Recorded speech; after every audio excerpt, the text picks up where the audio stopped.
Yo. Microphone check. 1 2 1 2. 1 2. What is this? The 5-foot assassin with the roughneck business? Hey. Robin's a hip hop head. You know that. Yeah. All right. Let's get it, folks. Thanks for waiting in the chat. I know the pod has been loading for an hour. We had some stuff to upload, some assets. I had some tech difficulties, standard, but the Nets smoked the Warriors last night, and we're ready to host Giannis and the Bucks, Talking Nets, episode 180 on the road to 200. Hit it, Alex. We're doing that Brooklyn Nets talk right here on Talking Nets. Brooklyn, we go hard. We go hard. Talking Nets. Hosted by Keith McPherson, Robin Lundberg, and Hudson Flynn.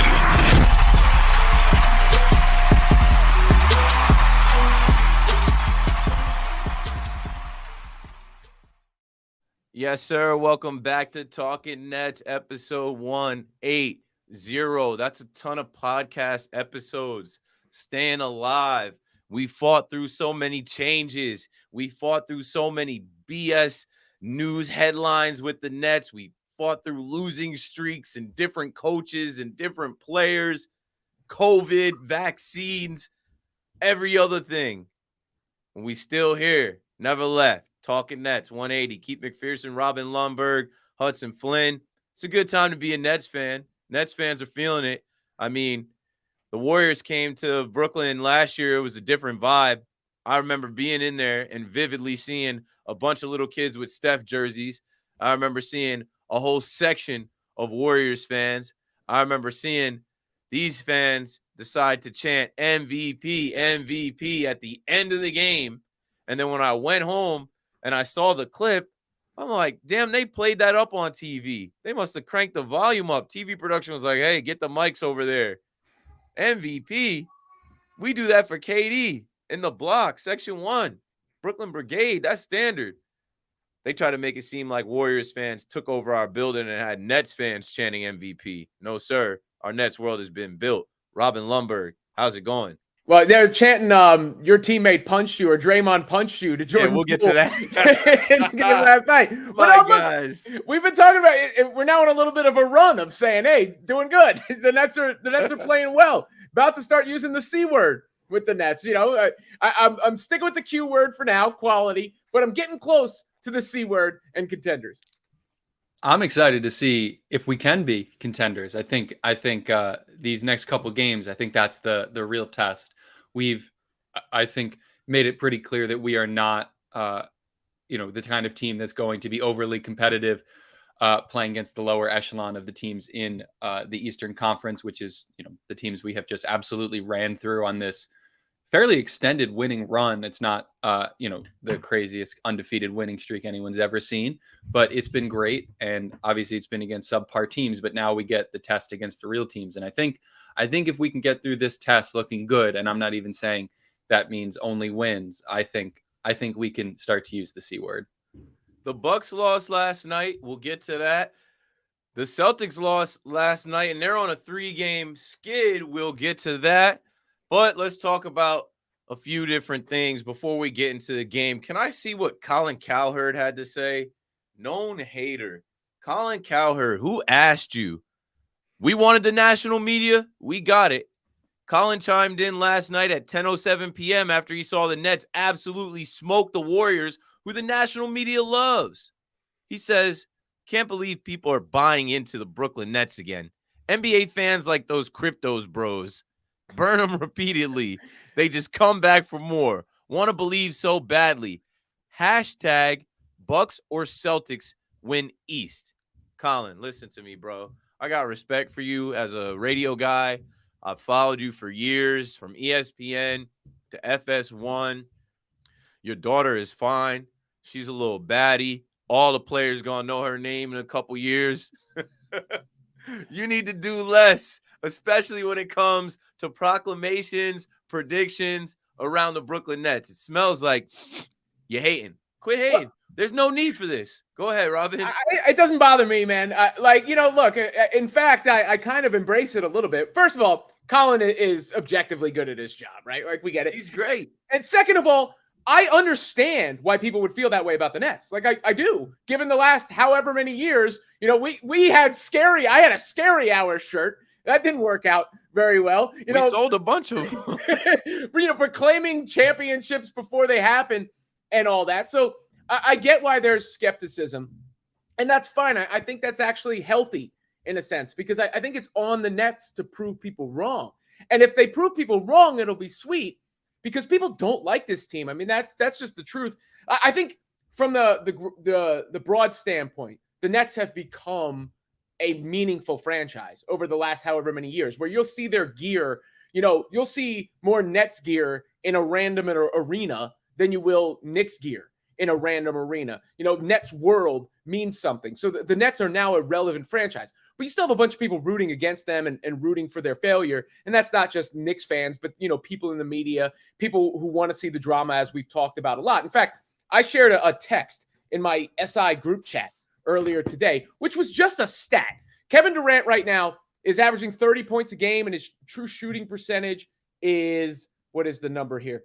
67.2%, which would be the highest true shooting percentage by a player to average 30 points in a season in NBA history. I just share that. And then, I get a bunch of the other way, because that's how people don't say anything good about them. Yeah, exactly. So, I mean, I do get it.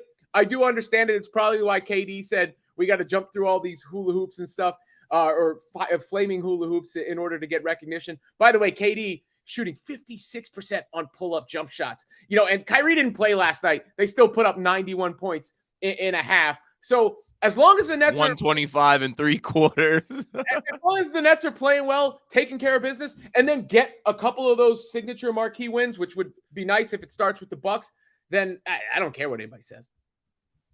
Yeah, I mean, it's the Nets' job to prove people wrong, right? At this point, I mean, we talked about this with Kyrie, fool me once, fool me twice, fool me a third time, doesn't matter. The Nets are in the position to be the team that is going to continue to fool everybody. I remember going back 2 seasons ago talking about, we've got scary hours. We're going to beat the Warriors regular season win total record. It's going to be, and the Nets, look, it's fair to say that they've underachieved during this era. And so I don't blame, and obviously Colin Cowherd is doing it because he has very specific motivations behind promoting his show, promoting his content. He has been a rage bait merchant for all of his career. And like you guys said, he's very good at it. But to a certain extent, he's right. The Nets have the responsibility to prove people wrong. Kevin Durant has the responsibility to prove people wrong. But Robin, what I find interesting with what you shared about your group chat text is it's interesting because there's this connection between people conflating Kevin Durant's individual greatness and the Nets team's successes and failures. And to a certain extent, of course, they're linked. And to a certain extent, that link can be detrimental. We saw Kevin Durant request a trade, and one of the reasons why was because he was not interested in being, the sole reason that the Nets are going to succeed or are going to fail. But what I think people are failing to notice is that we are in the midst of an older Kevin Durant, a Kevin Durant who continues to prove people wrong, who is just putting up ridiculous numbers. And it's getting overshadowed, I think, by a lot of the younger superstars that are emerging in this league. And for some rightful reasons, there's a lot of players in the league that are doing absolutely ridiculous things right now. But what can't be ignored is that Kevin Durant is having a historic season, MVP caliber season. And regardless of what the Nets' future prospects are, regardless of even what they do this season in a championship contender or not standpoint, we are, and we still have the privilege to witness the greatness of Kevin Durant on a night in, night out basis. And I think that's something to be proud of at the very least. That's one of the broad points I've been making, Hudson, is that, all that transpired made me more appreciative that Kevin Durant plays for the team. But just, to continue to speak on the season he's had, we know he can shoot the ball. We know he can score the ball. He's also, I believe, the most effective pick and roll ball handler in the league when it comes to points per possession off of that. So he's orchestrating offense as well. He's doing about everything to as high a level as he's ever done, really, defensively as well. He's played very well defensively. So I just want to make it clear that Kevin Durant, KD, you are getting your flowers here. You know, we're not holding back, not waiting till you can't smell them.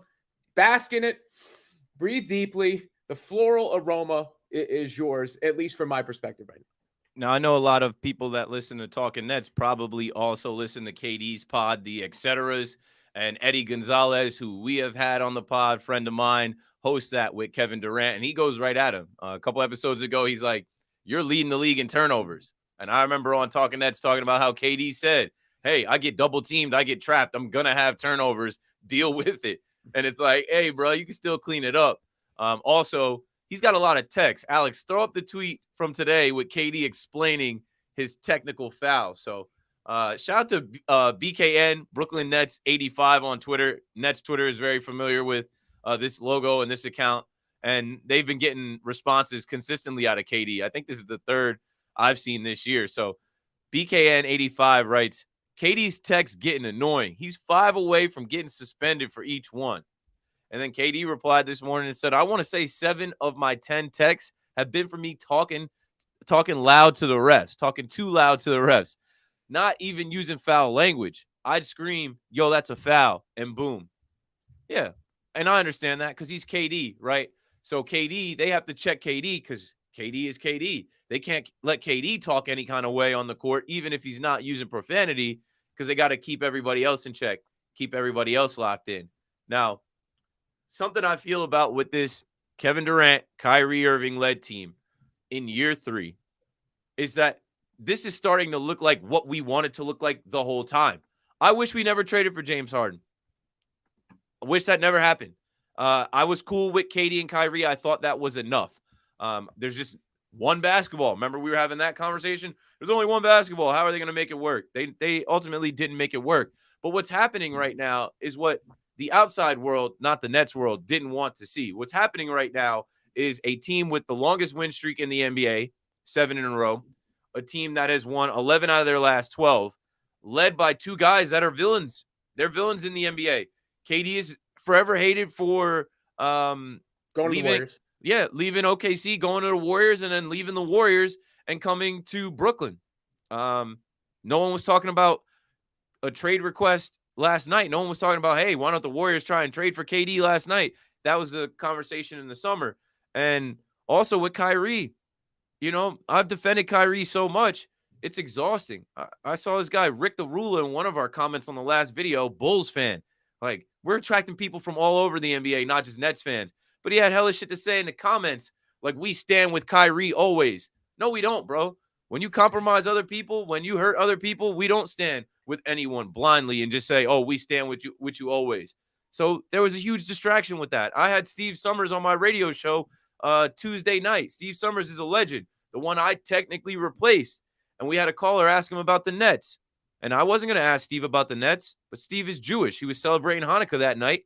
And it was like literally an explosive, like a bomb dropped into my show. Steve's like, I don't support them. Kyrie's an anti-Semite.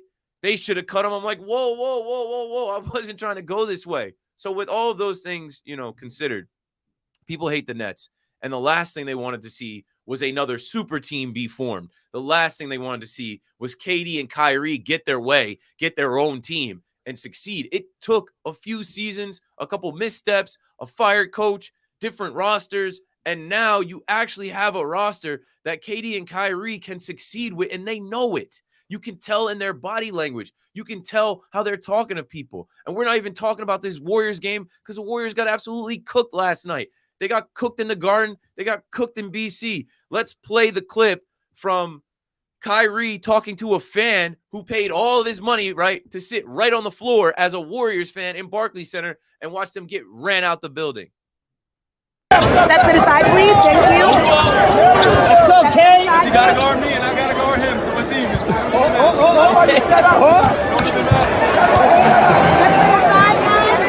up, KD? Kyrie. What's gonna happen? What's gonna happen? What's gonna happen? Yo, KD. KD. Yo, KD. Where's your? I saw you. Okay. Yo, KD.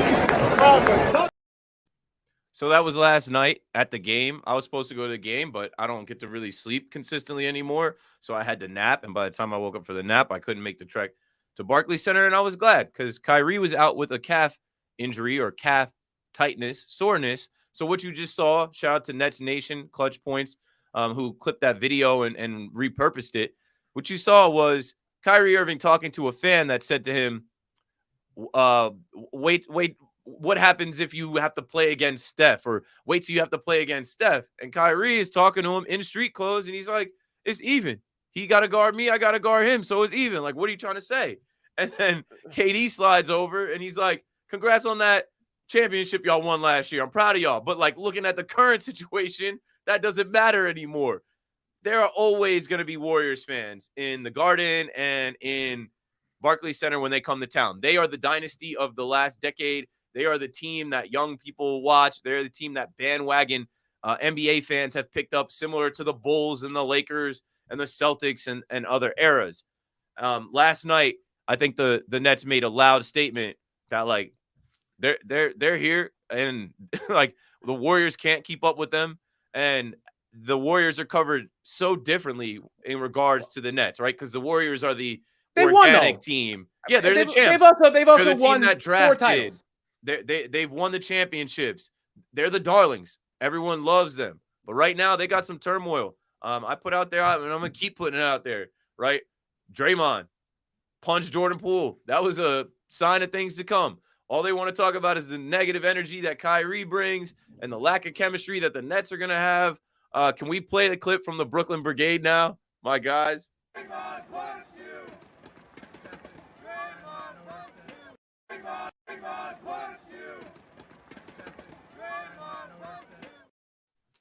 So you even hear a little kid, Draymond punched you. Shout out to the block, the Brooklyn Brigade, holding it down, trolling Jordan Poole at the line. What do you got, Robin? Well, the benefit of the doubt is earned, not given, right? And the Warriors have the benefit of the doubt because they're fresh off a championship, because they won a title before KD. They won a title now after KD. They were unbeatable with KD. That's the reason people had a problem with KD going there. You know, you put an MVP in a 73-win team. One of the best, join them. Yeah, one of the best players of all time. The Warriors don't look good right now. They're getting blown out by a lot of teams. I won't completely write them off until that happens when they're fully healthy, but it doesn't look good as far as it goes with a repeat. But part of that stuff you played before is the enigma that is Kyrie too, right? Because Kyrie has earned a lot of the criticism he's gotten. Sometimes people then can take it overboard or whatnot, or cover him in the media because he gets clicks. I get all that aspect of it too. He hasn't exactly had success post LeBron when it comes to winning. At the same time, when he did play Steph, it was even. Maybe it was even in Kyrie's favor in 2016. I mean, Kyrie got the best of that matchup in 2016. He gave both Steph and Clay the business. So we know what Kyrie is capable of on the highest level. As far as revisiting the James Harden trade, which you brought up before, I don't like to go backwards and everything because a lot has changed since then. Because, I mean, look at Jared Allen's a terrific young player, but if Jared Allen was still here, would Nick Claxton have the opportunity that he's gotten? Ben Simmons is now here and a part of this team as a result of that trade.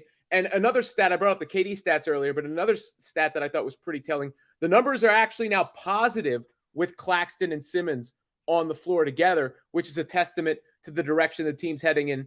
And then I don't think you could say enough about Jacques Vaughn, because what Jacques Vaughn has brought is a level of accountability and leadership. I think one of the reasons, and you got to cross your fingers, knock on whatever's in front of you, that Kyrie has played at the level he's played at, not just that, but the way he's played since he's came back and within the team is because of Jacques Vaughn's presence. I think the mentality of the team, their mindset, is partly due to Jacques Vaughn's presence. And then again, he did it last night. I keep bringing up those timeouts. Like, he'll call as soon as he doesn't like something, he'll call a timeout before he lets it spiral out of control. Something KD complimented him about. So I think, him as a steward, him as the kind of leader of the team in ways as opposed to just the coach, can't be overstated. Yeah, I will say, though, I do think we've almost fallen into our own trap here a little bit of discussing, the comparisons of, when Kyrie played against Steph in 2016. Kyrie came out of the better of that matchup. All of these broader picture Nets versus Warriors things. I tend to like that, but in this instance, I want to almost take a narrower view. We played a team, and Steve Kerr said it himself, a team that's at rock bottom, right? A team that is not in a good spot right now with their personnel, with the way they're playing, with their results. And the Nets came out and absolutely stomped them. That is what good teams do. That is something that the Nets have not always done, obviously, across their history, but particularly within this era. I've watched Nets teams, have random players on the Hawks before they got good. I forget who it was, but I remember it was a couple years ago. They had some two random players on the Hawks drop 30 on us in a close game. The Hornets always have seemed to give us trouble for whatever reason. And you have to beat the teams that are in front of you, and you have to beat them convincingly. And that's exactly what the Nets have done. And taking a narrower view of this, they played a team that is playing poorly, that is not in a good spot, and they absolutely stomped them. And so, of course, I want to give all of my credit to Jacques Vaughn and to KD and to the way this team is playing. But, the broader picture that I see is a team that can convincingly beat the poor teams that are in front of it. And that's half the challenge, because when you are at the top of either conference, Eastern, West, or just the NBA as a whole, most of your games are going to be against teams that are worse than you.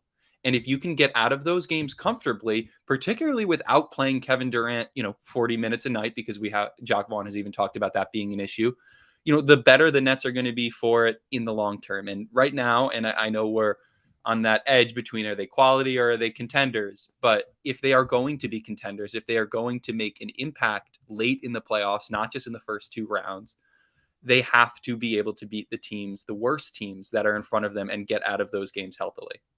And that's what they've been doing, man. You thought they were going to potentially lose to the Pistons. They pull it off. Didn't think they were going to lose last night at all. I couldn't get into the game. 9 guys in double digits. Could have been 10 or 11. Utah had 8 and Markieff had 9, and everybody else pretty much was in double digits. Cam Thomas 5, but he only played 9 minutes. Another interesting thing, but we don't have to get into it, is that too, right? You got to give credit to Jacques Vaughn. Jacques Vaughn has figured out the rotations. He's figured out how to literally change this team from what they were lacking last year. What were they lacking last year when they got swept by the Celtics? Size. KD talked about it. You got Goran Dragic out there with Bruce Brown and Patty Mills. You don't stand a fucking chance. So, now you're seeing them run out KD, Royce O'Neal, Nick Claxton, Ben Simmons, TJ Warren, Utah. Even Edmund Sumner is a bigger guard. They just have more length and more size and more depth, honestly. And we talk about them beating the teams they're supposed to beat. Well, they did that last night. KD had this to say about not playing on Christmas. Christmas is coming up. We always use Christmas as a measuring stick for the NBA, or a checkpoint. Now we can start looking at teams. They're not playing, and KD knows the reason why. In the way you played pretty much all season, you think there's people regretting now maybe you're not playing this weekend? Yeah, Knicks Nets would have been great Christmas Day matchup. That's what you're talking about, right? Any place having you on the schedule, but yeah, certainly that would. So a Christmas game, right? Yeah. Yeah, it's probably some people, especially with the way Knicks playing, the way we playing right now. I felt like that would have been a perfect matchup on Christmas. Hopefully we can get that going forward. But, yeah, I probably do have it's responsible for us not playing on Christmas. What went on this summer, but, hey, it is what it is. We play on the 26th. That's close enough. Close enough for me. I would like them to be on Christmas, but, KD's self-aware. He understands that when they were putting, things together and making decisions in the summer, he requested a trade. And everybody was preying on the Nets' downfall then. Everybody was, this is a disaster. This is the biggest failure in NBA history. They got to trade KD now. He's sick of Kyrie. He doesn't like the owner. He doesn't like the head coach. He doesn't like the GM. But fast forward to where we are now. And I like KD's demeanor. I like the way he's gone about his business and leading this team. None of that stuff from the summer matters. None of that stuff is relevant at this point. But I'm fine with not playing the Knicks. Shout out to the Knicks. Their losing streak just ended, or their winning streak just ended. They lost last night to the Raptors, but they've been playing better basketball. I can't wait to see them and beat them again.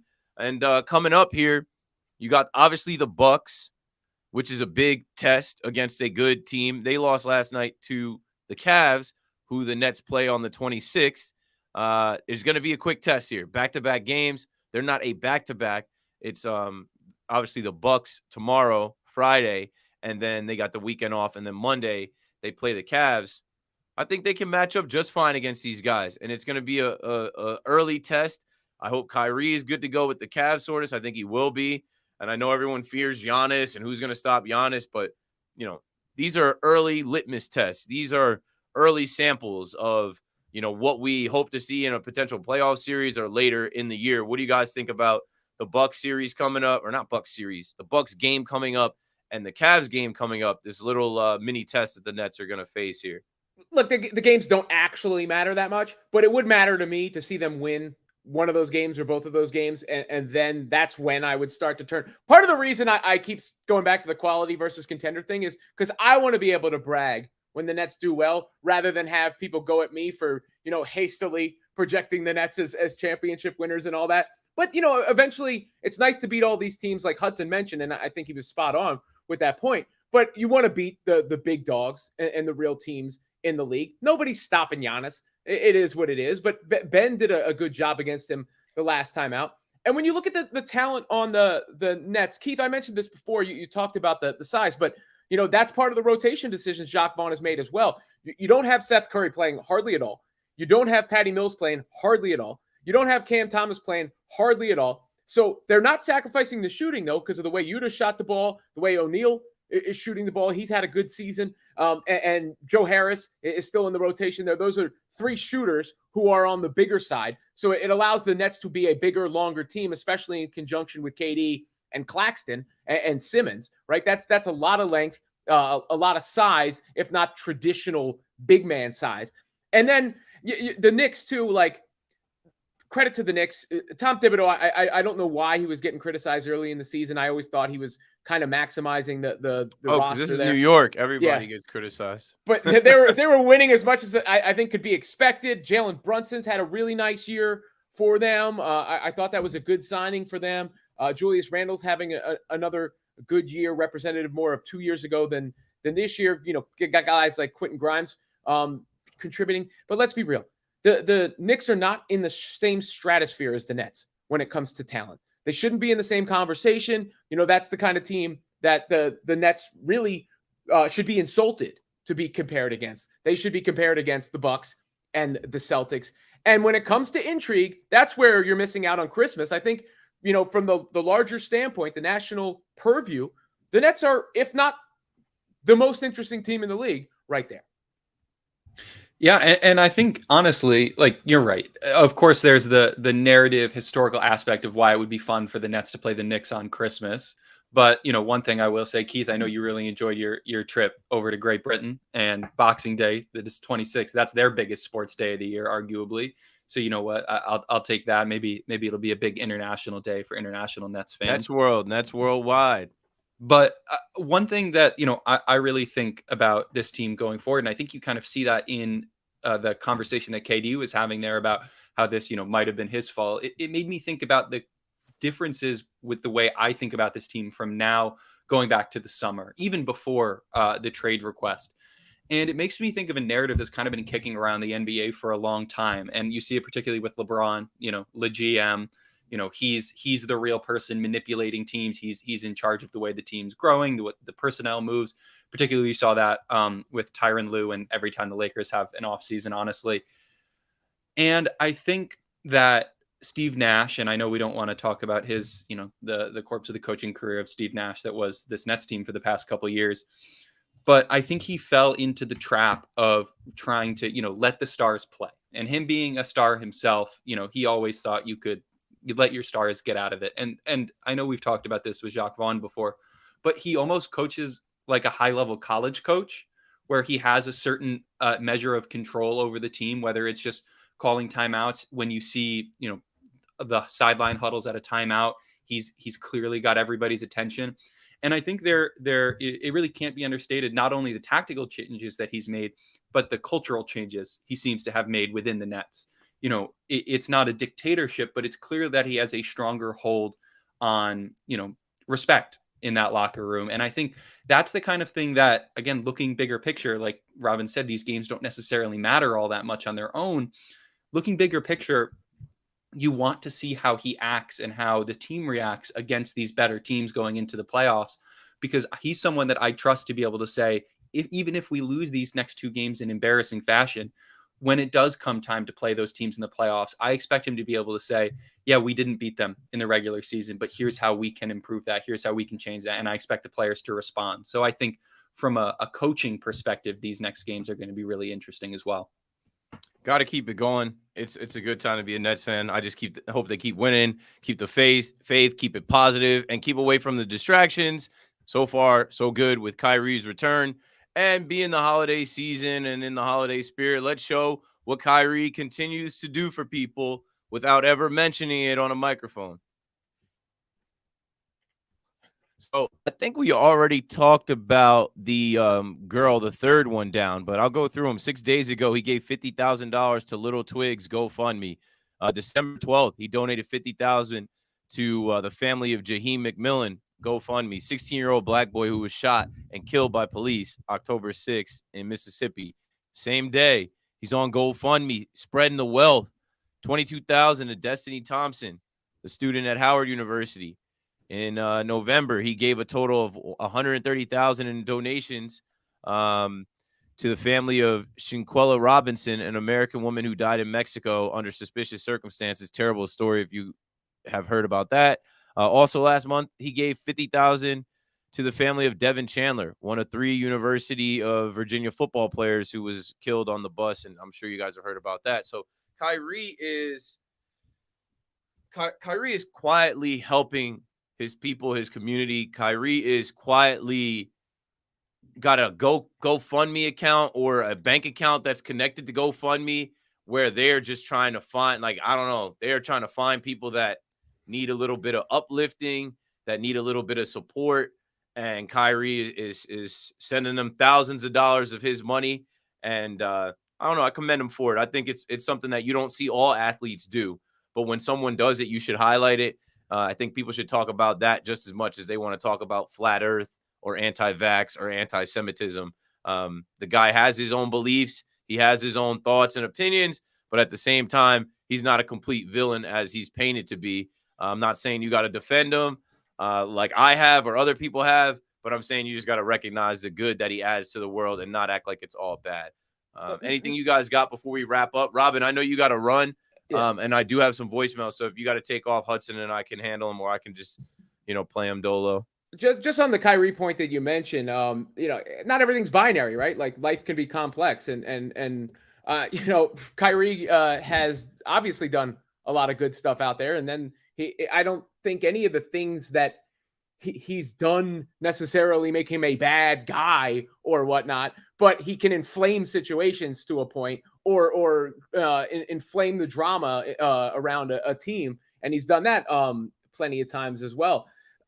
I as much as anybody, hope it stays status quo with how he's handling himself right now, how he's playing right now, because you can't front on the guy's ability and you can't front on the way the team is playing. So I've never begrudged him for being his own guy or doing his own thing. It's just how he handles specific things sometimes.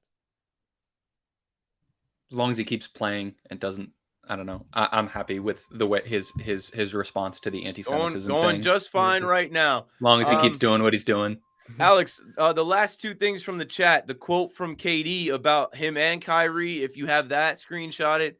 Kevin Durant, as told to Yahoo Sports, in quotes, he says, "They take us for granted, me and Kai especially. We got to jump through a hula hoop of fire to be impressed." Like, what Kevin Durant is doing right now, I was just reading on NBA.com that, like, he's doing historic things right now. Let's see. At a 36.1%, Durant is having one of the worst three-point shooting seasons of his career. But fast forward, the article says more. I don't know why I started with that. Through Wednesday, he's an amazing 126 for 220. That's 57.3% from the mid-range. That isn't just his best mark or the best mark among 64 players who have at least shot 50 mid-range attempts this season. It would also be the best mark for any player with at least 200 mid-range attempts in the last 25 years. And they go on to break that down. If you go to NBA.com and you look at the power rankings notebook by Justin Schumann, there's a whole blurb in the number 2 spot talking about his mid-range mastery and how he's getting buckets there at an all-time rate. So, yeah, I guess they are taking him for granted. I guess, KD and Robin has said it, and Hudson has said it, and I have acknowledged it. KD is one of the best players ever.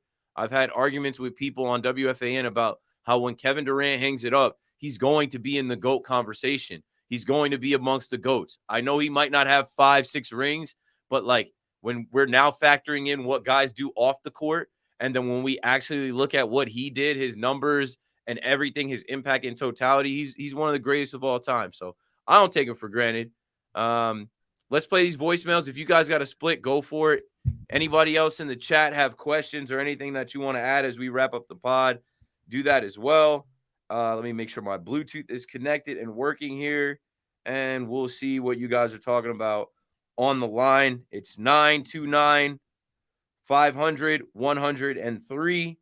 I know a few people have left voicemails. I think at least 3 people have left voicemails. No, we got 2. Let's play them. Hey, what's up, Keith? It's Sade. After watching last night's game, you think the Nets actually is going to be championship contenders, or what you think? We need a couple more games? But I'm starting to feel like we could some contenders. Tell me what you think.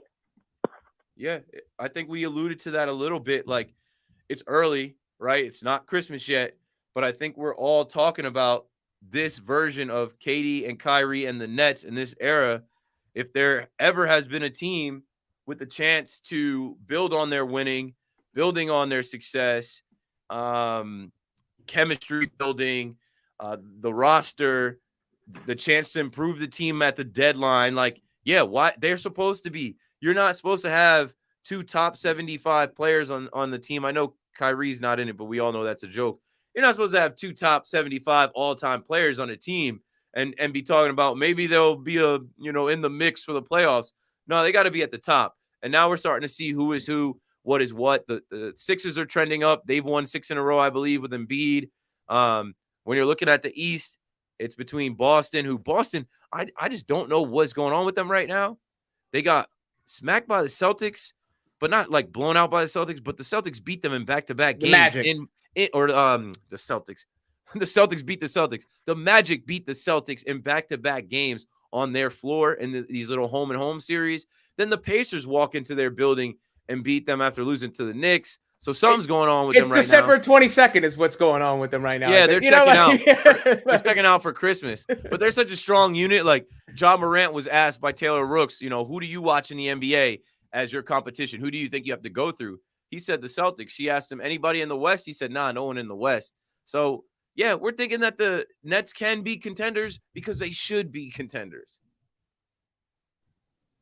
Yeah, they have to be contenders. At the end of the day, I still think the fact that there was a time this season where we were talking about blowing it up. I mean, obviously the Kyrie stuff was its own aspect of that.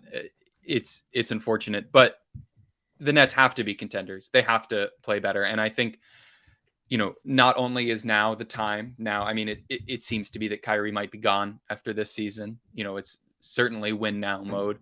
It seems to be that we have all of the pieces to do so. And from another standpoint, and although the Nets have grown their stature and their brand globally and everything, I still think the fact that the Nets, if it were to end today, have only gotten to the second round once, and that's all that they've been able to do so far with this team would be a bit of a disappointment, would be an embarrassment in my opinion. So we do need to contend. So you're 10 in Brooklyn. It's about time. This Nets world has been built. The fans want to see a long run to the Eastern Conference Finals and, dare I say, the finals. Last voicemail before we wrap up. Hey, what's up, Keith? What's up, Robin? Hope y'all having a good day. Name Izzy. Trade season here. Nets is really doing really good right now, man. I feel like there's a little bit of improvements we can make to this roster. I'm hearing John Collins is trending, so maybe we go ahead and get John Collins. If you get John Collins, maybe he can go ahead and get a vet center because I feel like getting a stretch big at this point would be too difficult. So my idea, Hassan Whiteside, man, was known for blocking shots and grabbing a whole bunch of boards. What's y'all thoughts, man? Appreciate y'all. Peace. I feel like we might have heard this before. Hassan Whiteside, nah, he's not. No, he's not the answer. Not at this phase of his career. To be honest, though, I don't think that I don't think the Nets need to add that much. I mean, from what we've seen, the top level talent is there, the depth is there. I just don't think the Nets are in desperate need of adding that much. So Izzy called, and you can't see this, but at the top, his number is there twice, the 347 number. I think that's the BX. Shout out to Izzy. I played his voicemail from last episode, not the voicemail that he sent for this episode. So that's why you heard that. Hassan Whiteside take still doesn't make much sense, though. Yeah, but no, like we've already spoken on it. Here's what he sent in for this episode. My bad. That's all me. Hey, good morning, Chief. Rob, Hudson. Hope y'all all doing well. Good win yesterday. Really blowout win. I know they didn't have Curry and Clay, but I'll take the win regardless. We got the Cavs. We got the Bucks tomorrow. Let's go at them, please. I'm begging the Nets to play hard. I really want to see how good Vaughn is. It's probably going to be his greatest challenge yet. And I just want to see what we're going to be able to do. Let's go Nets. Brooklyn. I think they're catching the Bucks at the right time. I mean, you just mentioned it. Look, it's Hudson said it before. Keith, you've mentioned it. I've danced around it. This is it, And if Kyrie wants to be a part of this team, beyond this season, this is the moment to prove that. If KD wants to, solidify himself even higher on the hierarchy, what's the way he can do that? Winning with the Nets, right? Because he's one of the greatest players of all time, sure. But, there are levels to this, as a great philosopher once said. If he wants to be on an even higher level, winning here, the rest of these guys, if they want to, be a part of something special, this is the moment for it. And there's no reason when you look at the landscape of the league. There's just there's no dominant dynasty right now. There's no team that cannot be beaten. So I think heading into the holidays and heading into the new year, it's worth putting that energy in the air that there's no reason we shouldn't believe that the Nets can compete. Yeah, and not for nothing. I mean, if you look at the Bucks, right, there's no real plan. There's no real thing that most anybody can do in the NBA to stop Giannis. Theoretically, you can beat him to his spot, build a wall, but it's not really going to happen. But just in the same way, no one can stop KD, right? So we got to have those two players at the very least cancel each other out. And Robin, I liked your point about Kyrie. It's going to be important to see how Kyrie can accent KD and how the rest of the team can accent KD against particularly the Bucks. I think that'll be a really interesting thing to watch because I think it'll come down to players not named Giannis and KD. Just got to watch out for dirty Giannis and dirty Grayson Allen.